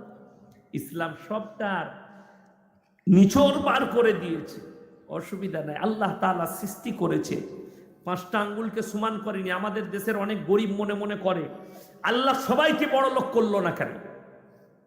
কিন্তু শোনো, আচ্ছা সবাইকে যদি ধরে লাও বড় লোক করে দেয়, যদি বলেন সবারই সমান অধিকার আছে, অবশ্যই, তাহলে তোমার শরীরে যতগুলো অঙ্গ আছে এরা যদি সবাই সমান অধিকার চাই, তোমার ডিজাইনটা কি দাঁড়াবে? ভুরু যদি বলে আল্লাহ আমাকে পা পর্যন্ত চালা, কান যদি বলে আল্লাহ আমাকেও পা পর্যন্ত লম্বা কর, নাক যদি বলে আল্লাহ আমাকে চালা, ঠোঁট যদি বলে চালা, তোমার ডিজাইনটা কেমন দাঁড়াবে? বুঝতে পারেননি? ওই জন্য মূর্খামি করো না। 5টা আঙ্গুল ছোট বড় করেছি, শুনে নাও, যাতে তোমরা মুঠো করতে পারো, খানা খেতে পারো। আমি সমাজে 5টা মানুষকে বড় লোক, গরিব, ভিখারি, ভিক্ষুক করেছি, এতিম মিসকিন করেছি, যাতে মানুষ আল্লাহকে না ভুলে যায়। যারা বড় লোক হবে তারা গরিবকে দেখে অনুসরণ করো, আল্লাহ আমাকে গরিব করেনি, আল্লাহ আমাকে ভিক্ষুক করেনি। আর যারা ভিক্ষুক আছেন তারা মনে মনে করো আল্লাহ আমি নামাজ পড়ছি, রোজা রাখছি, আল্লাহ তুমি আমাকে হালাল রুজি দান করো। আল্লাহর কাছে কাঁদবে। একজন এতিমকে দেখে যারা এতিম নয় তারা আল্লাহকে বলো আল্লাহ তুমি আমাকে এতিম করনি। তোমাকে কাঁদতে হবে আল্লাহর কাছে, আল্লাহ তুমি আমাকে এতিম করনি, মিসকিন করনি। আল্লাহর কাছে কাঁদো। আমার ভাই, ইসলামকে বিকৃত করবেন না। সবাই আজ থেকে হাত তুলে বলুন আল্লাহর মহব্বত, আল্লাহর প্রেম দিলেতে আনবো। জোরে বলুন ইনশাআল্লাহ। আলাম নাজালিল আরদা মিহাদা ওয়াল জিবালা আওতাদা ওয়া খালাকনাকুম আজওয়াজা ওয়া জাআলনা নাওমাকুম সুবাতা। আর নিদ্রাকে করেছি তোমাদের আরামের উপকরণ। বিশ্বের যত ডাক্তার আছে জিজ্ঞেস করুন, তারা যে ঘুমের ট্যাবলেট দেয় সেটা ঘুমের ট্যাবলেট না ঘোরের ট্যাবলেট। সেটা হচ্ছে ঘোরের ট্যাবলেট, কখনো ঘুমের নয়। ঘুম হচ্ছে নিদ্রায় আমার আল্লাহর দিয়া নিয়ামত। আল্লাহ যদি কেড়ে নেয় পৃথিবীর আর কেউ তোমাকে নিদ্রা দিতে পারবে না, তোমার ব্রেন হ্যাং করবে নিদ্রা নাই। আমার আল্লাহ বললেন ওয়াজআলনা নাওমাকুম সুবাতা, পরের আয়াতে বলছেন ওয়াজআলনা লাইলা লিবাসা ওয়াজআলনা নাহারা মাশা, আর দিন রাত্রিকে করেছি নিঝুম এবং পর্দা। আমি আমার রাত্রিতে আমার পশু পক্ষীকে বলে দিই তোমরা চেঁচামেচি করো না, আমার বান্দার ঘুমের ডিস্টার্ব হবে, তাই রাত্রিকে করেছি নিঝুম আবরণ এবং পর্দা। আর ওয়াজআলনান নাহারা মাশা, আর দিনকে করেছি তোমাদের খাদ্য অন্বেষণের জন্য। ফজরের সময় 2 রাকাত করে 4 রাকাত নামাজ আদায় করো আর হালাল রুজির সন্ধানে বেরিয়ে যাও। আল্লাহ কোরআনে অপর জায়গায় বলেছেন ইয়া আইয়ুহাল্লাযীনা আমানু রুকাউ ওয়াসজুদু ওয়াবুদু রাব্বাকুম ওয়াফআলুল খায়রা লাআল্লাকুম তুফলিহুন। হে আমার বান্দারা, তোমরা আমার কাছে রুকু করো, সিজদা করো, আমি আল্লাহ তোমাদেরকে কামিয়াবির রাস্তা দেখিয়ে দেব। ওয়াজআলনান নাহারা মাশা ওয়াবানাইনা ফাওকাকুম সাবান শিদাদা وجعلنا الليل لباسا وجعلنا النهار معاشا وبنينا فوقكم سبعا شدادا। আর তোমাদের মাথার উপরে আমি আল্লাহ 7টা আসমান সৃষ্টি করেছি। তোমরা একটা প্যান্ডেল বাঁধলে 100টা বাঁশ গাড়ো, একটা বাড়ি তৈরি করলে 50টা পিলার দাও। আর আমি আল্লাহ এত বড় শক্তিশালী, বিনা বাঁধনে বিনা থাম্বাতে 7টা আসমান দাঁড় করিয়েছি, তারপরও কি তোমরা আমার কাছে সিজদাই পড়বে না? ওয়াজআলনান নাহারা মাশা ওয়াবানাইনা ফাওকাকুম সাবান শিদাদা ওয়াজআলনা সিরাজাও ওয়াহাজা। হে আমার নবী বলে দাও, তার মধ্যে এমন ভাবে সূর্যকে দাঁড় করিয়েছি কিয়ামত পর্যন্ত তোমরা আমার সূর্যের আলোর এতটুকু কমি পাবে না। কারেন্ট গেলে তোমার লাইট বন্ধ হবে, ব্যাটারি শেষ হলে মোবাইল বন্ধ হবে, কিয়ামত পর্যন্ত আমার সূর্যের আলোর এতটুকু তোমরা কমি পাবে না। ওয়াজআলনা সিরাজাও ওয়াহাজা। পরের আয়াতে বললেন ওয়ানজালনা মিনাল মুসিরাতি মাআন সাজ্জাজা। মেঘমালা থেকে আমি আল্লাহ ঘন ঘন বৃষ্টি বর্ষণ করি। লিনুখরিজা বিহি হাব্বাও ওয়া নাবাতা। যারা চাষি আছেন তারা শুনেলেন, যারা ধান চাষ করেন, গম আলু ভুট্টা ইত্যাদি চাষ করেন, আল্লাহ কোরআনে বললেন ওয়ানজালনা মিনাল মুসিরাতি মাআন সাজ্জাজা। আমি মেঘমালা থেকে ঘন ঘন বৃষ্টি বর্ষণ করি। লিনুখরিজা বিহি হাব্বাও ওয়া নাবাতা, যার দ্বারা তোমরা ধান শস্য গম আলু ভুট্টা ইত্যাদি উৎপন্ন করো। ওয়া জান্নাতিন আলফাফা, আর ফল ফ্রুটে ভরা বাগান। জোরে বলুন সুবহানাল্লাহ। কত নিয়ামত দিয়েছি, তারপরও যারা আল্লাহকে ভুলে আছে, নিয়ত করেলেন আজ থেকে সবাই 5 ওয়াক্তের নামাজ পড়বেন, হাত তুলে বলুন ইনশাআল্লাহ। সকলে নিয়ত করুন। আমি আমার যুবক যুবতীদিকে বলে যাই, প্রত্যেকটা ভাইকে নামাজ কেউ কাজা করবেন না, নামাজ কেউ ছাড়বেন না। জীবনে আপনি বিপদে পড়বেন, আপনার কাছে বিপদ স্পর্শ করে দিবে, আপনি ফেরে পড়ে যাবেন কিয়ামতের দিনে। আল্লাহর কাছে আপনি কি হিসেব দিবেন? আপনার জীবনে নবীজি সাল্লাল্লাহু আলাইহি সাল্লাম বললেন, যার নামাজ নেই তার মধ্যে ইসলাম নেই। আপনি জীবনে নিজেকে মুসলমান বলে পরিচয় দিলেন, আপনার জীবনে নামাজ এলো না। আপনি মুসলমান বলে পরিচয় দিচ্ছেন, আজকে কষ্ট কোথায় লাগে জানেন? মুসলমান মদ পান করতে পারে না, মুসলমান নেশা করতে পারে না, মুসলমান হিরোইন নিতে পারে না, মুসলমান গাঁজা খেতে পারে না, মুসলমান বিড়ি সিগারেট খেতে পারে না। কিন্তু বড় কষ্ট লাগে, আজকে মুসলমানের এগুলো না হলে চলেই না। বড় কষ্টের বিষয়। ওই জন্য আমি বলেছি, এই যে যুগটা চলছে, এই যুগে মুসলমান গাদা আছে, মুমিন খুঁজে পাওয়া মুশকিল আছে। আপনারা মুমিন হন, সকলে হবেন, জোরে বলুন ইনশাআল্লাহ। মুসলমান সুদ খেতে পারে? কখনো না। মুসলমান মিথ্যা কথা বলতে পারে না, মুসলমান চুরি করতে পারে না, মুসলমান মিথ্যা কথা বলতে পারে না, মুসলমান ব্যভিচার করতে পারে না, মুসলমান অন্যায় করতে পারে না, মুসলমান একে অপরের ক্ষতি করতে পারে না। আল্লাহর নবীর হাদিস বুখারী শরীফের riwayate আছে, তোমরা ততক্ষণ পর্যন্ত মুমিন হতে পারবে না যতক্ষণ পর্যন্ত তোমার কাছ থেকে তোমার প্রতিবেশী সুরক্ষিত নয়। আমাদের দেশের কিছু মানুষ আছে, তারা মনে করে আমি যাই অন্যায় করি, নামাজ পড়লাম, যখন রোজা রেখেছি আমি মুমিন, আমি জান্নাতে যাব। শোনো, নামাজ আল্লাহর হক, রোজা আল্লাহর হক, কোরআন তেলাওয়াত আল্লাহর হক। আপনি ইবাদত করেছেন, আল্লাহর হক আদায় করেছেন। তার মধ্যে যদি কমি থাকে আমার আল্লাহ ইচ্ছা করলে ক্ষমা করবেন। কিন্তু কেউ যদি জেনে বুঝে শুনেলেন আমার ভাই, যারা বান্দার হক মারবে আল্লাহ কঠিন হিসেব দিবেন সেটা বান্দার হকে।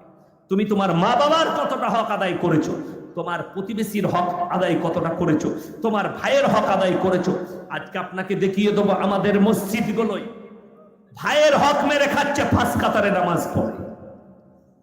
ভাই বোনের হক মেরে খাচ্ছে, ফাঁস কাতারে নামাজ পড়ে। প্রতিবেশীর হক মেরে খায়, ফাঁস কাতারে নামাজ পড়ে। বড় কষ্ট লাগে কি জানেন, আমরা যে দেশে বাস করছি আহলে হারাম, এই দেশে আপনি হালাল পন্থায় সহজে চলতে পারবেন, কঠিন আছে। কেন? আপনাকে হারাম খাবার জন্য উদ্বুদ্ধ করে দিবে। আজকে শুনেলেন সবাই রুজির মালিক আল্লাহকে বিশ্বাস করব, জোরে বলুন ইনশাআল্লাহ। যদি এটা বিশ্বাস করেন, আমি মায়েদিকে বলবো, মায়েরা তোমাদের যদি আল্লাহর প্রতি বিশ্বাস থাকে তাহলে তোমরা আর বন্ধন লোন করো না। তোমরা গ্রুপ, আপনাদের এখানে নেই মনে হয় গ্রুপ লোন, বন্ধন লোন আছে? মাশাআল্লাহ, খুব ভালো। আমাদের মেয়েরা গ্রুপ লোন করে। কেন করে?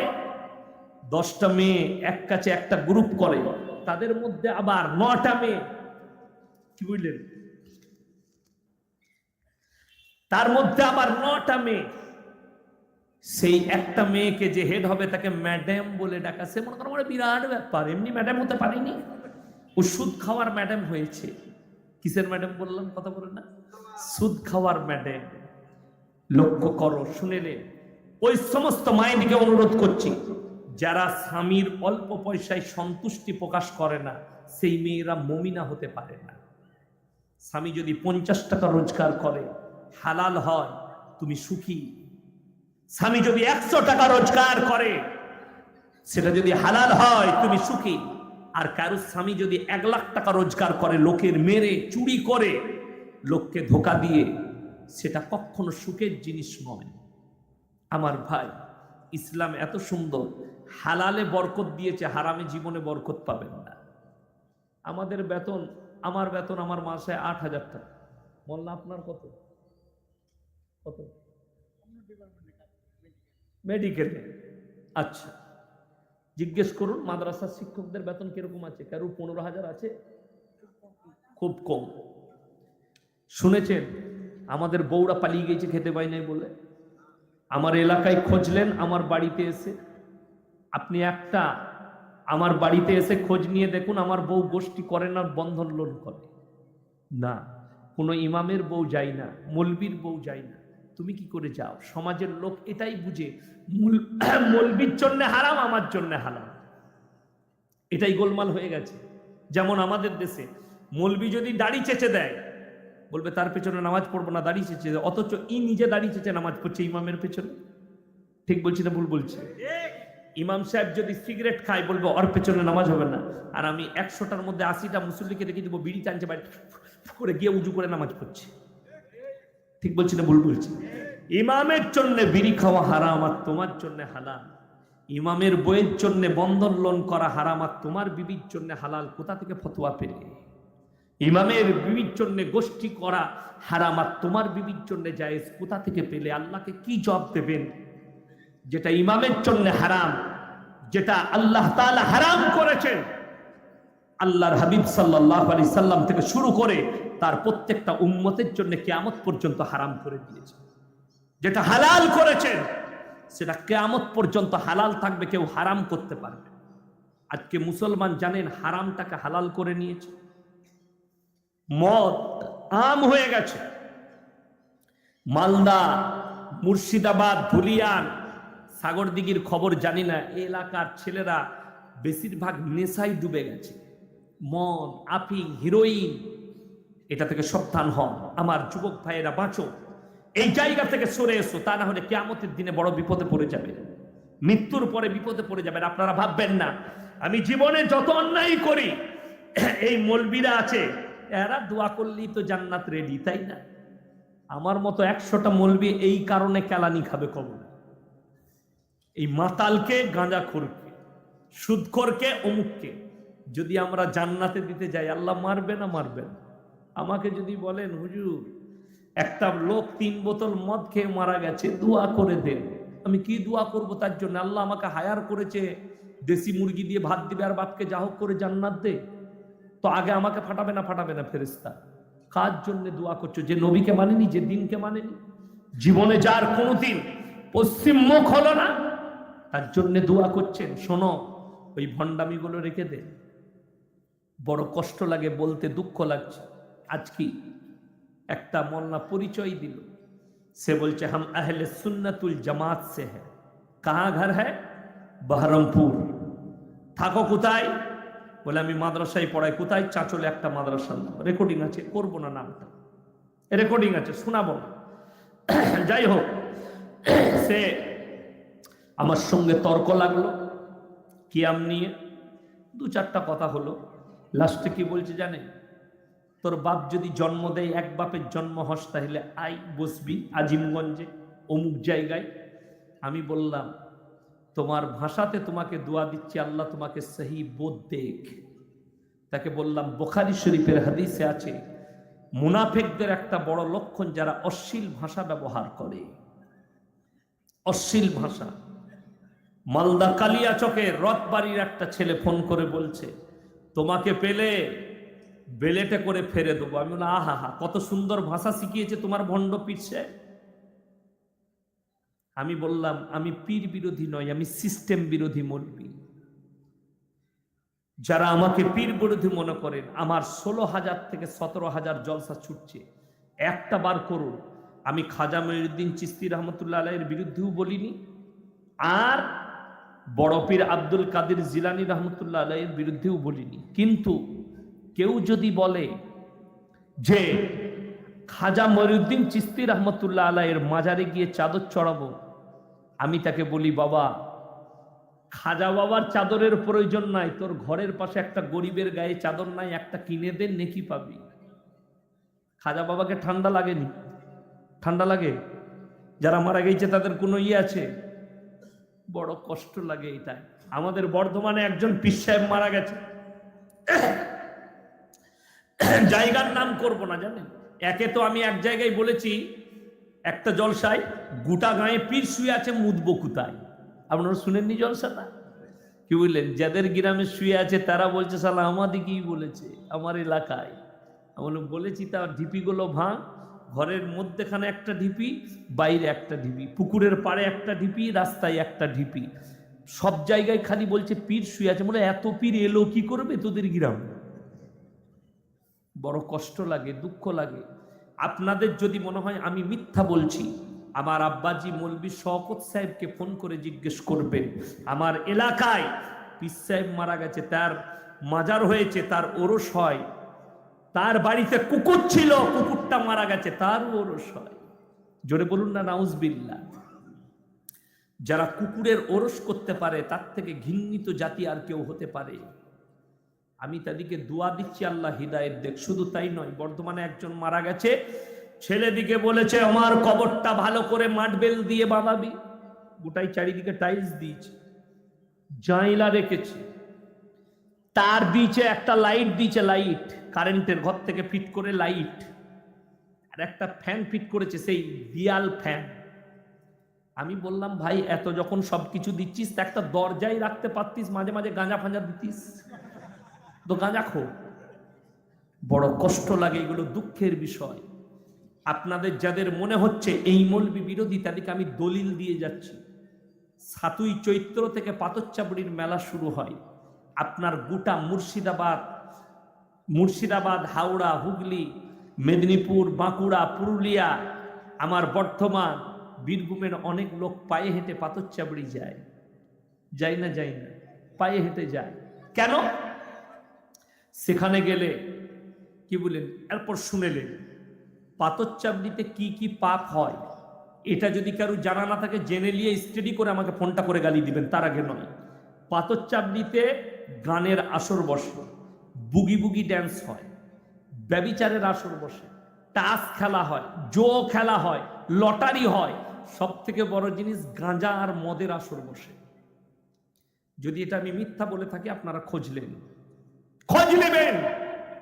আমি মিথ্যা বলিনি। বড় কষ্ট লাগে সেই লোকটা যারা গাঁজার আসর বসাচ্ছে আর তার পক্ষ যারা নিচ্ছে। আমি সেই খাদিম দিকে জিজ্ঞেস করতে চাই, তোর বাপের কবরের পাশে বসাতে দিবি কি না? বলে না, সেই লোকগুলোকে যারা যাচ্ছে গাঁজা খেতে তাদেরকে জিজ্ঞেস করো, তোর বাপ যে কবরস্থানে শুয়ে আছে সেখানে গাঁজার আসর বসাবো, গ্রামে বিচার ডাকবে তার খিলাবে। তো তুই বলছিস আল্লাহর অলি শুয়ে আছে, তাহলে অলির কবরে কি করে গাঁজার আসর বসতে পারে? আমি কারোর বিরোধী নয়, আমি তোমার সিস্টেমের বিরুদ্ধে। বড় কষ্ট লাগে। অনেকজন গিয়ে পাথর চাপড়িতে টাকা ফেলে আসছে, ডিব্বাই টাকা দেয়, বলে বাবার আন্ডারে টাকা দিচ্ছি, বট বোকা, ওইটা খালার আন্ডারে গেছে। কোন খালা? মমতা খালা। আপনি জানেন ওটা রাজ্য সরকার দেয়, বেতন রাজ্য সরকার দেয়। যারা আজমিরের ডিব্বায় টাকা দিয়ে আসে ওইটা কেন্দ্র সরকার মোদি বাবার আন্ডারে যায়, ওটা খাজা বাবার আন্ডারে যায় না। ওই টাকাটা তোর বাড়ির পাশে গরিবের মেয়ের বিয়ে হচ্ছে না, দে, অনেক বেশি নেকি পাবে। এক ওয়াক্তের নামাজ পড়ে না, খাজা বাবার জীবনীটা পর, মৃত্যুকাল পর্যন্ত তাহাজ্জুদ কাজা করেনি। কোন ভারতবর্ষের একটা আলেম যদি খুলে দেখিয়ে দেয়, খাজা মঈনুদ্দিন চিশতি বলে গেছেন, আমি মরে যাওয়ার পরে আমার কবরে চাদর চড়াবি, আমার কবরে সিজদা করবি, আমার মাজার করবি, সেই মৌলবি যদি প্রমাণ দিতে পারে কেউ খাজা বাবার লেখা বইয়ে, তার জুতোর মালা পরে শওকতের বেটা পশ্চিম বাংলায় বায়ান করবে ইনশাআল্লাহ। কোন ওলি কেউ বলে যায়নি এগুলো সব। আমাকে আজকে কি বলছে জানেন? আমি বলছি মক্কা মদিনায় একটাও মাজার নেই, বলছে জানা নেই, আগে ছিল, ওয়াহাবিরা ভেঙে দিয়েছে। আমি বলো ওয়াহাবি কে? বলছে তোমরা। আমাকে বলছে ওয়াহাবি। আমরা তুমি কি? बोले हम अहले सुन्नतुल जमात पर चलने वाले हैं। हम लोग तुम तो गांजा तानने वाले हो, तुम तो दारू पीने वाले हो, लेकिन तुम फिर वली कैसे बन गए? কখনো আমি কোন ওলির বিরুদ্ধে, যদি কেউ প্রমাণ চান, আমার এতটাই হিম্মত আছে, আমার এলাকায় চলুন, আমার গাড়ি করে চাপিয়ে নিয়ে যাব একটা মাজারে, লয় ৩-৪টা মাজার দেখাবো।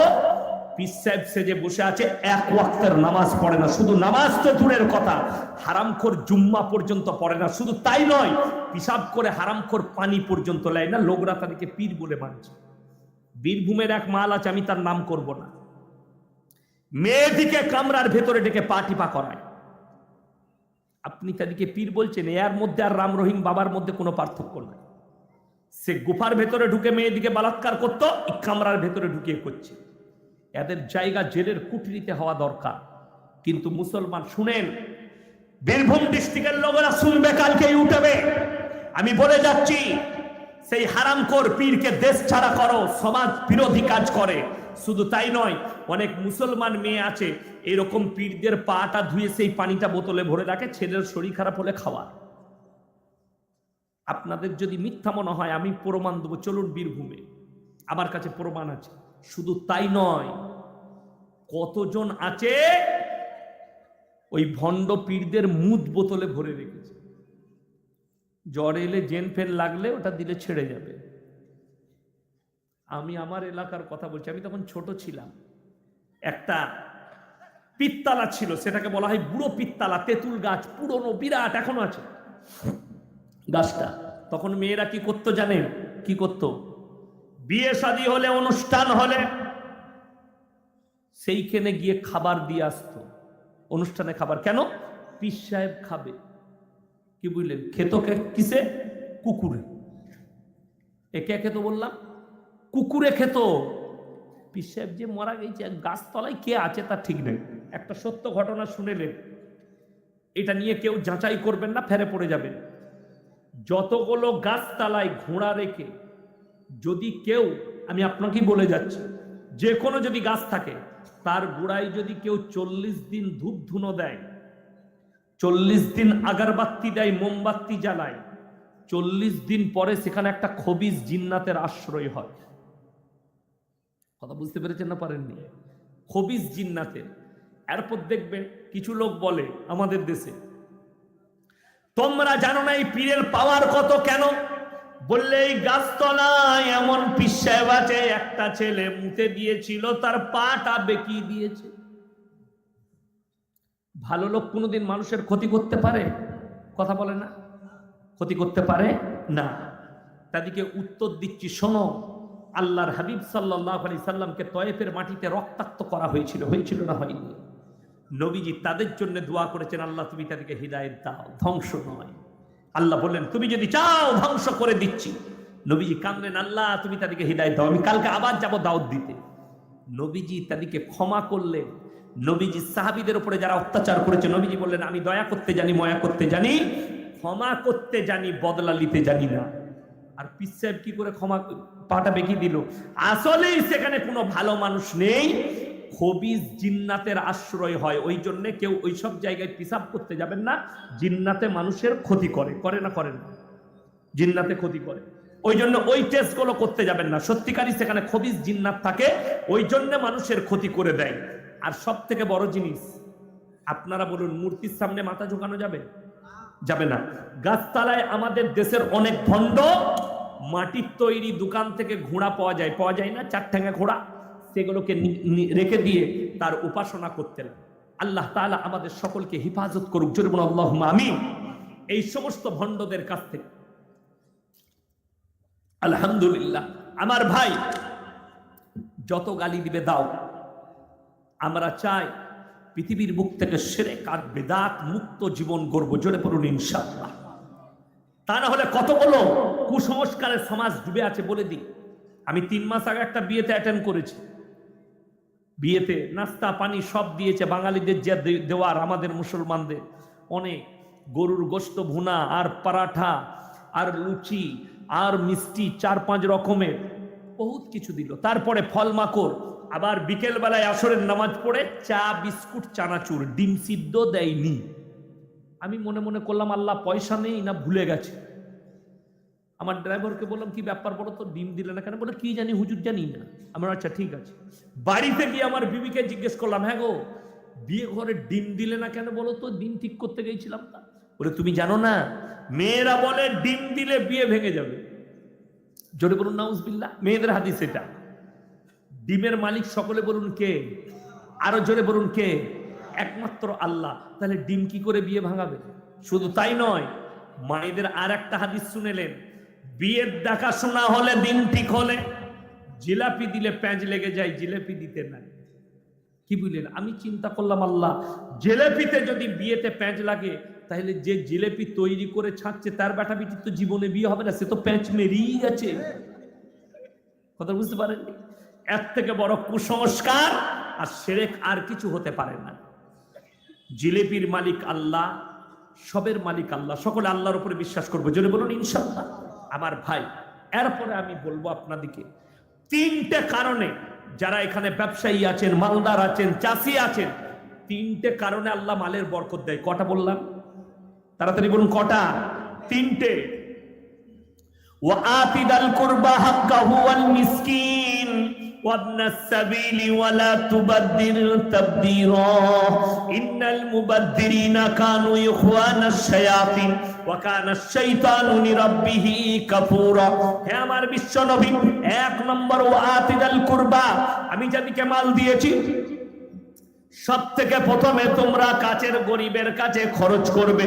2 নম্বর ওয়াল ইয়াতামা ওয়াল মাসাকিন, তারপরে তোমরা দেখবে এতিম আর মিসকিন কোথায় আছে। ওয়াবনাস সাবিলি ওয়ালা তুবাদ্দির তাবদীরা, তারপরে লক্ষ্য করবে মুসাফিরের দিকে। এই মুসাফির, এই মিসকিন এবং কাছের গরিব, এই 3 জনের পেছনে যারা খরচ করবে, ভালো ব্যবহার করবে, আল্লাহ তাদের মালে কারবারে বরকত দেবেন। জোরে বলুন সুবহানাল্লাহ। আমার ভাই, এতিম আর মিসকিন কোরআনে আছে। কিয়ামতের দিনে জাহান্নামীরা জাহান্নামে প্রবেশ করবে, জান্নাতীরা জান্নাতে। জান্নাতীরা প্রশ্ন ছুড়ে দিবে, ফি জান্নাতি ইয়াতাসাআলুনা আনিল মুজরিমিনা মা সালাকাকুম ফি সাকার, তোমরা কেন জাহান্নামে গেলে? তারা 1 নম্বর উত্তর দেবে, ক্বালু লাম নাকু মিনাল মুসাল্লিন, আমরা নামাজীদের মধ্যে ছিলাম না। ওয়ালাম নাকু নুতিমুল মিসকিন, আর আমরা মিসকিনকে খানা খাওয়াইনি, তাই আল্লাহ আমাদেরকে জাহান্নামে পাঠিয়েছে। আমার ভাই, আমি বলবো কোরআনে পারা কটা আছে বলুন?